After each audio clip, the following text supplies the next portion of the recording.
The house was too quiet that night. Too still. You know that kind of silence that feels wrong, like something's about to explode? I had just finished loading the last suitcase into the trunk. My daughter, Emily, stood at the top of the stairs, pale as death, holding my wife's laptop like it was a bomb.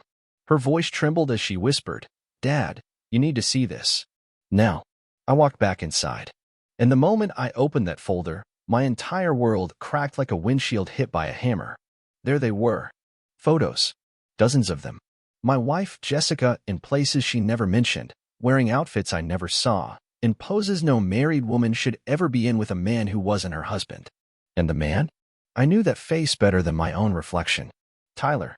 My best friend since college. The godfather of my daughter. In one of the photos, she was straddling him in a hotel bed, making that face she used to make with me when things were still good. Except now, it wasn't for me. She had that same little smirk she used to throw at me when we were young and drunk in the back of my Jeep. Now it looked like mockery. Pure, smug, heartless mockery. I didn't say a word. I just walked over to the living room, plugged in the laptop, and threw those pictures on the big screen. Full 4K betrayal, right there on my wall. "Pack your things," I said to Emily. "We're leaving." "But what about Mom? We'll see if she even notices." We took what mattered. Clothes. Passports. Cash. That ring I gave her on a freezing night in February, right before I proposed? I left it cracked in two on the coffee table. A tiny box next to it, just big enough for a USB stick and a note. I didn't write anything cruel. Just one line. "Now you know that I know." And then we were gone. I thought she'd call within the hour. I expected screaming, sobbing, gaslighting. Some epic performance. But no. Nothing. Not a single damn call. Not a single text. Days passed. Then weeks. Emily wouldn't speak to anyone. I watched her go from a bubbly 15-year-old girl into a shadow. Her eyes didn't sparkle anymore.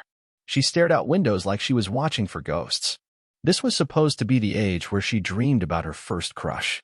Instead, she'd seen what betrayal looks like up close from her own mother. And me? I was a storm bottled inside a man. I couldn't sleep. I couldn't eat. My brain kept replaying those images like a horror reel. Every night, I imagined Jessica moaning for him, telling him things she used to whisper to me, letting him touch her in ways that were once sacred. And the worst part? I kept asking myself if it was my fault. Was I too boring? Too tired? Did I stop noticing her perfume? Did I forget how to love her the way I used to? It was madness, and I was drowning in it. Until that one night, exactly 31 days after we left. My phone buzzed. Just one message. From Jessica. I didn't want to open it. I stared at it for a long time, my thumb hovering over the screen, heart hammering in my throat. Then I clicked. The moment I read it, my vision blurred. My spine went cold. It said, "Come home. There's something you need to see." That's it. No apology. No explanation. Just that. I showed it to Emily. She didn't speak. But her eyes said it all. "Do not go back there." I should have listened. But I didn't. Because even a betrayed man still wants answers. Even if it destroys him. I told Emily to stay at the motel. She didn't argue. Just gave me that hollow look that kids shouldn't wear, like all the innocence had been bled from her face. I drove back to the house I once called home, where the walls still smelled like her perfume and the hallway light still flickered like I never got around to fixing it. It was quiet, like the night we left, but this time, it felt like walking into a graveyard. I pushed the front door open. There was no sign of Jessica. Just the living room lit in low yellow glow, and a small cardboard box placed right on the coffee table. The same one I had left there, now resealed. Beside it, my wedding ring, still broken, but someone had tried to piece it back together with glue. A pathetic little attempt at repairing what couldn't be saved. And then I saw it. The TV was already on. But instead of the folder I had left open, there was a video playing. Her. Jessica. With Tyler. It wasn't just a photo slideshow this time. No, this was a damn video. He had filmed them. Filmed her. She was laughing, moaning God. It made my stomach twist. Not just because of what she was doing, but how proud she looked. Like she enjoyed humiliating me. Like she wanted the camera to see every moment. And they had done it here. In my home. On my bed. While I was away on a business trip last summer, when she claimed she was having a rough week and needed space. I remembered that call. Her voice sounded distant. Cold. I offered to fly back early. She insisted I shouldn't. Now I knew why. I couldn't breathe. My legs gave out, and I dropped to the floor like I'd been shot. The betrayal felt physical, like someone had taken a crowbar to my ribs. My mind raced, trying to make sense of something that had no logic. I had loved her. I gave her everything. And she chose him? I sat there, shaking, until I heard the click of heels on the hardwood floor. Jessica walked in like nothing happened, wearing a silk robe, hair done, face freshly made up. Her eyes barely glanced at the screen. "Oh," she said, voice casual. "So you finally came." My jaw clenched. "Why?" She smirked. "You didn't answer my texts. Thought this might get your attention." "That's how you get my attention? Playing a damn video of you screwing my best friend." She shrugged. "You left without letting me talk. I figured it's only fair you see what you missed." I stood up, fist shaking. "You did this in our bed. In front of a camera. With Tyler. My best friend. You lied to me, Jessica. And you bored me, David." There it was. Like venom to the heart. "You stopped trying. You stopped touching me. I felt invisible. So I made myself visible. You could have talked to me. You could have fought for this. And miss out on real fun." She snapped back. "You think marriage is enough? You think your sad little kisses and your burnt dinners and your tired stories about accounting conferences were going to keep me interested?" I stared at her like I didn't know her anymore. Because I didn't. This wasn't the woman I married. This was something else. Someone else. Cold. Detached. Poisonous. She walked over, grabbed the box, and shoved it into my chest. "Take this and get out." I opened it. Inside was a tiny pink bracelet. Our daughter's. The one Emily wore as a baby. Jessica looked me dead in the eye and said, "Tell Emily I'm done with her too." She took what wasn't hers. That was it. No remorse. No tears. Just pure, unapologetic cruelty. I turned and walked out, gripping that bracelet like a lifeline. I didn't say another word. But in my chest, something began to harden. Something that used to be love. Now turning into something else. I didn't drive straight back to the motel. I parked at the edge of an abandoned lot just outside the city, turned off the engine, and sat there. The bracelet in my hand felt heavier than it should have. I stared at it. Small, pink, worn. Emily had worn it through her toddler years, wouldn't take it off even in the bath. That bracelet had survived scraped knees, birthday parties, and bedtime stories. And Jessica had weaponized it. Like it was nothing. "Tell Emily I'm done with her too." Those words kept echoing. They didn't just hurt, they burned. She wasn't just a bad wife, she was a cruel mother. I had always assumed, no matter how far we drifted, she'd never cut off our daughter. But here we were. The rain started while I sat there, first soft, then heavy, hammering the windshield like bullets. But I didn't move. Couldn't. Every time I closed my eyes, that video came back. Her body pressed against Tyler's. The way she laughed at his stupid jokes. How natural it all looked, as if she had been living a second life this entire time. The betrayal didn't stop at Jessica. No, Tyler had taken the knife and twisted it. That man had been in my life since we were 18. College roommates. Brothers in everything but blood. He gave the toast at my wedding. Carried Emily on his shoulders at the zoo. Hell, he even cried with me the night my father passed. And all the while, he was sneaking into my bed when I wasn't looking. I remembered things differently now. All those little signs. Tyler coming over when I wasn't home. Jessica's sudden spa weekends that always lined up with his days off. That strange pause when I once mentioned installing cameras as a home upgrade. How she changed the subject instantly. I had been blind. Or maybe I didn't want to see. The worst part wasn't just knowing she cheated. It was knowing how long it had gone on. How much of our life had been a lie. I finally drove back around midnight. Emily was still up, curled on the couch with a blanket and a half-empty soda. She didn't ask what happened. Just looked at me with those tired, wary eyes. "She's not coming after us," I said, softly. Emily blinked. I figured. "She said she's done with you too." My daughter didn't cry. Didn't scream. She just nodded like she already knew. She was stronger than me at that moment. But I saw it. That tiny break behind her stare. The beginning of a scar that would never fully heal. I handed her the bracelet. She took it without a word and placed it on the nightstand like it didn't belong on her wrist anymore. "Dad," she said after a long silence, "what are we going to do now?" That question hung in the air like a verdict. What were we going to do? I had spent most of my adult life building a future with Jessica. Every decision, every dollar, every plan, I did it with her in mind. And now I was standing in the aftermath, trying to scrape pieces of myself off the floor while protecting the only innocent person in this mess. Emily needed a father now more than ever, and I needed to become someone who could survive this. We start over, I said. Somewhere new. Somewhere she'll never find us. Emily nodded. She didn't smile, but I saw a flicker of something return to her eyes, something like hope. Little did I know, that night wasn't the end. Jessica had one more surprise for us, and it was going to hit harder than everything before. A week passed. I'd started looking for apartments in another city, somewhere far enough to feel like a new beginning, but not so far that Emily would lose everything familiar. I spent most of my time in silence, researching schools, filling out forms, pretending like starting over at 42 didn't feel like falling from the roof of my own life. Emily was doing her best to pretend, too. She helped pack boxes, sat with me during meals, and asked about things like what kind of dog we might get once we moved. But at night, I'd hear her crying in the shower. I never said anything. I just stood outside the door with my fist clenched and tried to keep myself from punching the wall. It was a Tuesday when everything flipped again. I was dropping off paperwork at a rental office downtown when I got a call from an unknown number.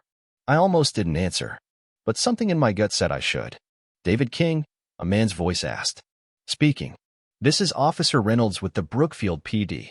We need you to come down to the station. It's regarding your wife. Every muscle in my body tensed. What about her? I think it's better we speak in person. My first thought was she's dead. My second was she's done something stupid. Turns out, it was the second one. When I got to the station, they handed me a folder. Inside was a police report. A domestic disturbance call made 2 nights ago. Jessica had been found in a hotel, drunk, disoriented, and screaming about how her husband and daughter vanished with everything she owned. According to witnesses, she claimed we'd robbed her. She had filed a formal theft report. She told the police I'd stolen her car, cash, electronics, jewelry, and most outrageously, emotional damages worth over $50,000. She says you fled with your daughter and took her property, the officer said, watching my reaction. I laughed. I actually laughed. She's insane, I said. I left her after finding out she was having an affair. With my best friend. I have evidence. Photos, video, timestamps, everything. We figured something didn't add up. Reynolds replied. That's why we called you. But she's pushing hard. Once charges filed. Keep showing up here demanding we do something. I sat back in my chair and closed my eyes. Jessica wasn't done. She didn't just want to hurt me emotionally. She wanted to bury me. Ruin my name. Drag me into court and paint herself the victim. The same woman who couldn't be bothered to call her own daughter after abandoning her was now claiming to be the one who was betrayed. I gave the officer a flash drive with the photos and videos.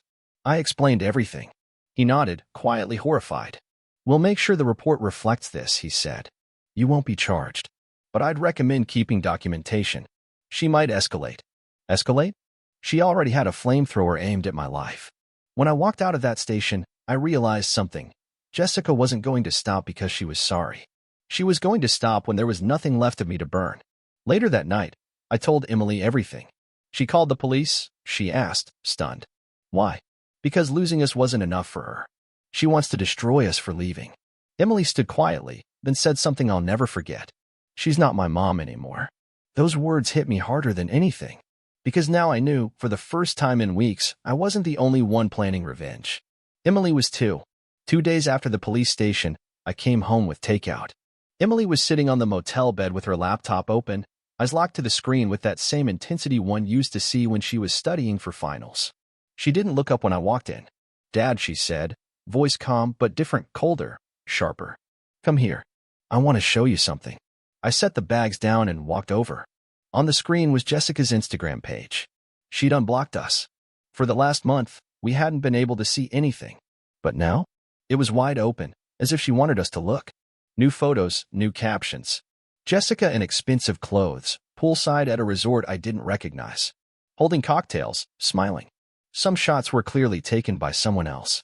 And then there was one video, her dancing by a fire pit, laughing, with Tyler's reflection caught in the glass behind her. But what stopped me cold was the caption. Starting fresh after the worst betrayal of my life. Left with nothing, but building everything back. Hashtag resilience, hashtag he cheated first. I nearly crushed the mouse in my hand. She's flipping the story, I muttered. Publicly. Emily clicked a few tabs and pulled up a YouTube video, one Jessica had uploaded herself. A 10-minute monologue titled, When They Break You, You Rebuild. She looked like she'd rehearsed it. Hair done, makeup flawless, lighting perfect. She sat on a couch with a tissue in one hand and sniffled as she told the world how her husband abandoned her, how he manipulated their daughter, and how she was left traumatized by years of emotional neglect and lies. I trusted him, she said on camera. I really did. And then I found out he had been using me, lying to me for years. I guess I was too blind to see it.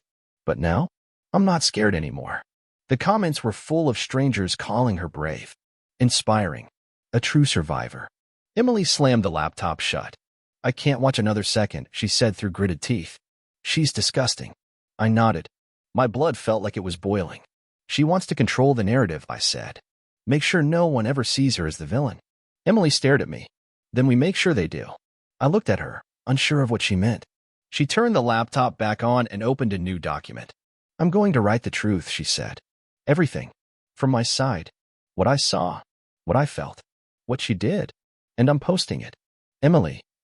She wants to go public? Fine. Let's go public. But we'll do it smart. We won't curse. We won't insult. We'll just tell it like it is. With proof. I was stunned.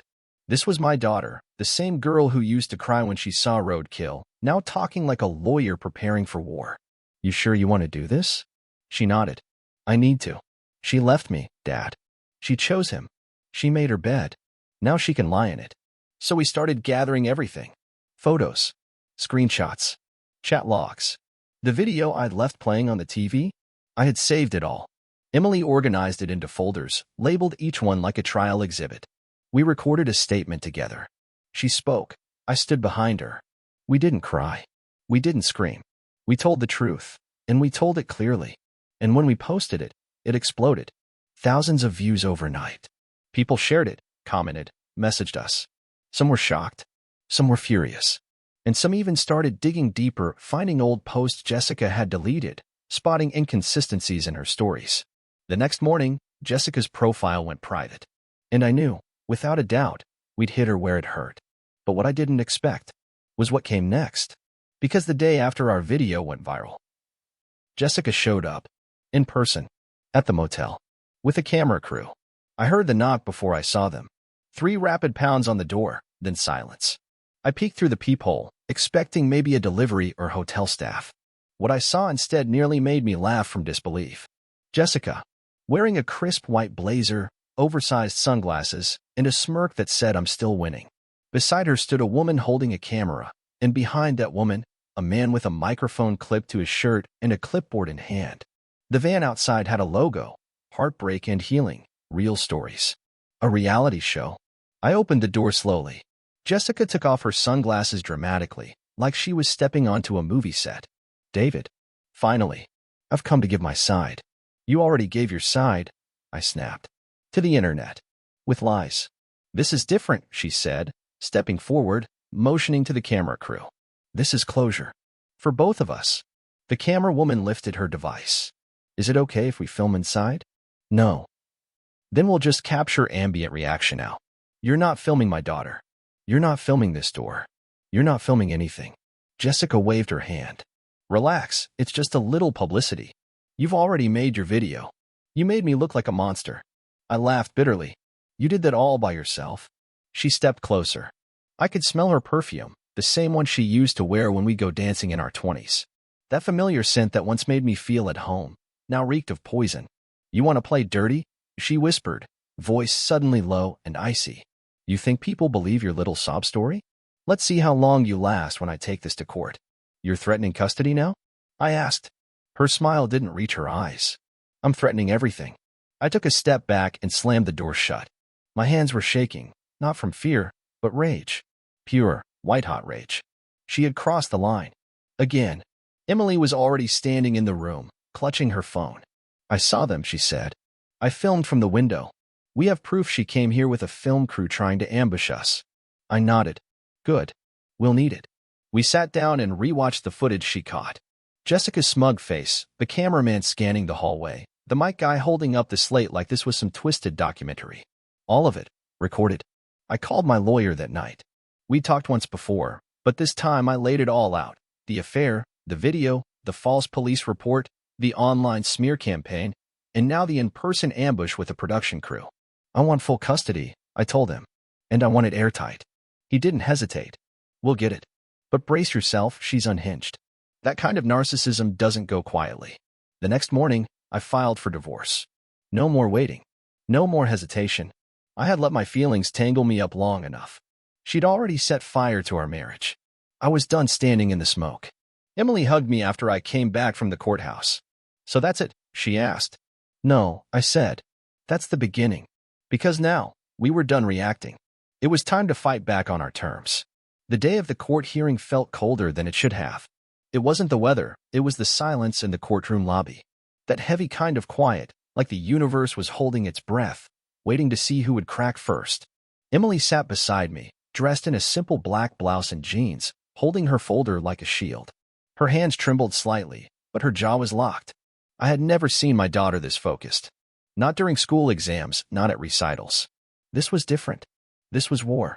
Jessica arrived 15 minutes late. Of course. She strutted into the courtroom like it was a stage. High heels, white pencil dress, oversized sunglasses perched on her head. And Tyler? He followed behind her, wearing a suit that looked like he borrowed it last minute from someone 2 sizes smaller. They didn't speak to us. Didn't even glance our way. But I could feel her smirk aimed right at my chest. The judge was a gray-haired woman named Judith Klein. Sharp eyes. No time for theatrics. Let's begin, she said. Custody, defamation, and spousal misconduct. Mr. King, your counsel has filed several exhibits. My lawyer stood up, calm, methodical. One by one, he presented everything. First, the photos. Then the messages. Then the video, censored and time-stamped, played without sound but clear enough to make the courtroom shift uncomfortably in their seats. Jessica didn't flinch. Not once. Tyler looked like he wanted to melt through the floor. Then came the final blow, Emily's recorded testimony. A 4-minute video where she spoke directly to the judge, explaining in her own words what she saw, what she felt, and why she didn't feel safe with her mother anymore. I love my mom, she said at the end, but I can't trust her. She didn't just cheat on my dad. She betrayed me. She left me behind. There was a long silence when it ended. Jessica finally stood up to speak, calm and fake as ever. Your Honor, she began, this is an emotional teenager reacting to a difficult family situation. I was neglected for years, emotionally mistreated. Where's your evidence of that? The judge asked sharply. Jessica blinked. I don't have physical documents, but... You filed a false police report. You attempted to involve a reality TV crew in what should be a private family matter. You attempted public defamation of your husband online. And you brought your lover into the courtroom today, who, if I may point out, is at the center of this entire mess. Jessica opened her mouth, but nothing came out. Judge Klein leaned back and adjusted her glasses. This court finds in favor of Mr. King. Full custody is awarded to the father. Visitation rights are suspended until the mother undergoes court-mandated therapy and family reconciliation counseling. Jessica froze. Tyler stood up like he was about to say something, then sat right back down. Me? I didn't celebrate. I didn't smile. I just exhaled, like I'd been holding my breath for a month straight. As we walked out of the courtroom, Jessica tried to follow us. David, she called, voice cracked. Please. I turned once. Not out of pity. Not because I cared. But because I wanted her to see it. Me, walking away, holding Emily's hand, leaving her behind, where she belonged. A liar. A manipulator. A woman who destroyed everything she touched and lost the only thing that ever mattered because of it. Her family. She stood on those courthouse steps and watched us fade down the street. And for the first time since all this began, she looked small. 3 weeks after the court ruling, we moved. A modest apartment 2 cities away, nothing flashy, but clean, quiet, and far from everything that reminded us of her. Emily picked the room by the window. I didn't argue. She needed the light more than I did. We settled into a rhythm. Mornings with cereal and silence. Evenings with movies neither of us watched all the way through. And in between, school for her, work for me. It wasn't happiness. Not yet. But it was peace. Until the box arrived. No note. No return address.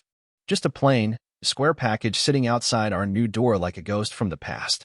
Emily found it first. She called me over, eyebrows tense. Did you order something? No, I said. Did you? She shook her head. I picked it up, light, maybe the size of a shoebox. I didn't open it right away. Something about it felt wrong. Too intentional. Too quiet. Inside, under layers of tissue paper, was our old wedding album. But it had been altered. The cover was slashed across the middle, like someone had taken a box cutter to it. Half the pages were missing. And the ones that remained? Red marker had been scribbled over my face in every photo. Big, angry XS. One of them had liar written across my forehead in thick letters. There was also a USB drive taped to the back page. I knew better. I should have thrown it away. But curiosity is a dangerous thing when you've been hurt. I plugged it into my laptop. At first, it looked like a letter. A video. Jessica sitting in a hotel room, talking to the camera, her hair messier, her makeup smudged. She looked like she hadn't slept in days. She started with a whisper. You took everything from me. Then the rambling began. No structure. No logic. You poisoned her against me. You used her as a weapon. You made me look insane. You made me look like a villain. But you always were the villain, David. You bored me. You never saw me. You stopped being a man. I should have stopped there. But I didn't. She reached off camera, pulled something into frame. A ring box. She opened it slowly, theatrically. Inside wasn't a ring. It was her wedding ring, snapped clean down the middle, sitting next to a key. A small silver key I immediately recognized, the one to our old safety deposit box. Her voice dropped to a whisper. Go ahead, she said.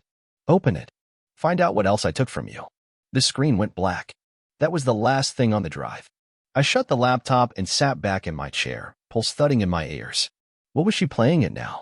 Emily walked in from the kitchen. What was it? I looked at her, hesitated, then closed the lid on the laptop. Trash, I said. Just more trash. But I couldn't stop thinking about it. The key. The box. What had she left there? What else had she stolen? I didn't tell Emily, but the next morning, I went to the bank. The manager pulled the old file. We hadn't accessed that box in almost 2 years. I handed over the key.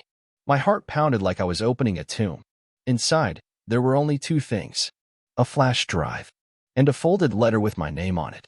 I didn't open either. Not yet.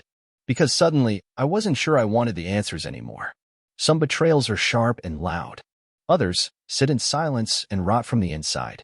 But I knew this. Jessica's game wasn't over. And I had a choice to make. Burn the evidence and let it die. Or open the final door and face the last truth.